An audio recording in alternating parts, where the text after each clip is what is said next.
सरकार में रेखा गुप्ता जी की सरकार ने 27 साल बाद दिल्ली में बनी भारतीय जनता पार्टी की सरकार ने हेल्थ डिपार्टमेंट में दवाई और उपकरण की खरीद में 650 करोड़ का घोटाला कर दिया। 16 महीने 650 करोड़ का घोटाला सिर्फ एक विभाग में है। और विभागों में क्या हो रहा है वो अभी आपके सामने आएगा। पीछे कोई विभाग नहीं है, सब कंपटीशन में चल रहे हैं। कल से मैं ये देख रहा था कि भारतीय जनता पार्टी के लोग जो इनके सोशल मीडिया के इन्फ्लुएंसर हैं वो इस तरह से दिखा रहे हैं कि ये वत्सला अग्रवाल है, इनकी फोटो, इसने 650 करोड़ रुपए का घोटाला कर दिया। क्या कोई एक अफसर 650 करोड़ रुपए का घोटाला कर सकता है? क्या ये संभव है? आज मैं आपके सामने वो कागज रखूंगा जिससे साफ होगा कि ये घोटाला किसी एक अफसर द्वारा नहीं, सरकार ने पूरी क्रिमिनल कॉन्स्पिरेसी करके ये घोटाला किया। पहले तो ये समझते हैं कि रेखा, ये माफ कीजिएगा, ये वत्सला अग्रवाल जो है ये क्या थी? ये थी DGHS, director general health services, यानी कि CPA, central procurement agency. CPA जितने भी टेंडर करती है उस सब की देखरेख डॉक्टर वत्सला अग्रवाल के अंदर थी, क्योंकि वो DGHS थी। यानी कि जो भी दवाई खरीदी जाएगी, उपकरण खरीदा जाएगा, कुछ भी खरीदा जाएगा, उसका एक सेंट्रल टेंडर दिल्ली सरकार करेगी। अब इसकी शुरुआत कैसे हुई मैं आपको ये बताता हूं। फरवरी 2025 में इनकी सरकार बनी। फरवरी 2025 में इनकी सरकार बनी।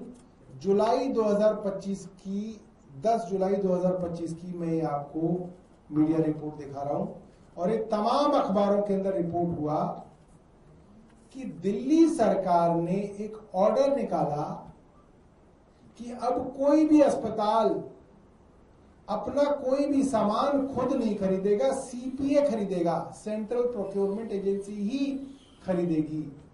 आपको दवाई खरीदनी है, CPA खरीदेगा, चद्दर खरीदनी है, CPA खरीदेगा, एक्सरे की मशीन खरीदनी है, CPA खरीदेगा, सब कुछ CPA खरीदेगा। ये बाकायदा जुलाई के अंदर ऑर्डर निकाला गया। The Delhi government has begin routing all hospital purchases exclusively from CPA, ending earlier practice of direct procurement by individual hospitals. अलग अलग अस्पताल जो खुद खरीदारी करते थे उसके ऊपर पूर्णतः रोक लगाई गई सरकार द्वारा, और कहा गया CPA इसको खरीदेगा। उसके बाद क्या हुआ? CPA एक डॉक्टर के अधीन था जो DGHS थी। ये जुलाई में जब ऑर्डर निकला तब जो DGHS थी वो थी डॉक्टर रति मक्कड़। डॉक्टर रति मक्कड़ के बारे में भी बार बार अखबारों के अंदर छपा कि उनके ऊपर बड़ा दबाव है, उनके ऊपर कुछ दस्तावेजों को साइन करने का, कुछ टेंडरों का दबाव है, और इस दबाव के चलते वो नौकरी छोड़ना चाहती हैं। जुलाई 2025 में वह जो DGHS थी उस समय की, डॉक्टर रति मक्कड़ ने नौकरी से VRS ले ली। कोई सरकारी डॉक्टर VRS नहीं लेता। VRS ली, अखबार में छपा। रेखा गुप्ता जी ने नहीं पढ़ा अखबार, हमने तो पढ़ा और हमने तो ट्वीट भी किया है। 2025 में ही हमने ट्वीट किया है वो खबर को। और उस वक्त ये ऑर्डर निकाला गया जुलाई में कि सारे की सारी परचेज, सारा का सारा टेंडर CPA करेगा। और फिर अगस्त में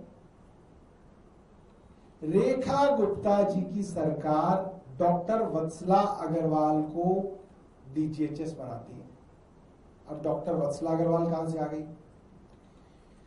DGHS हमेशा से नॉर्म है कि सरकार के अंदर जो हमारे सरकारी डॉक्टर हैं उसमें जो सीनियर मोस्ट लोग हैं, सीनियर मोस्ट डॉक्टर है उसको डीजीएचएस बनाया जाता है, मगर यहां पे डॉक्टर वत्सला अग्रवाल को मुख्यमंत्री और उपराज्यपाल ने डीजीएचएस क्यों बनाया, जबकि उनसे सीनियर 10 से ज्यादा और डॉक्टर थे।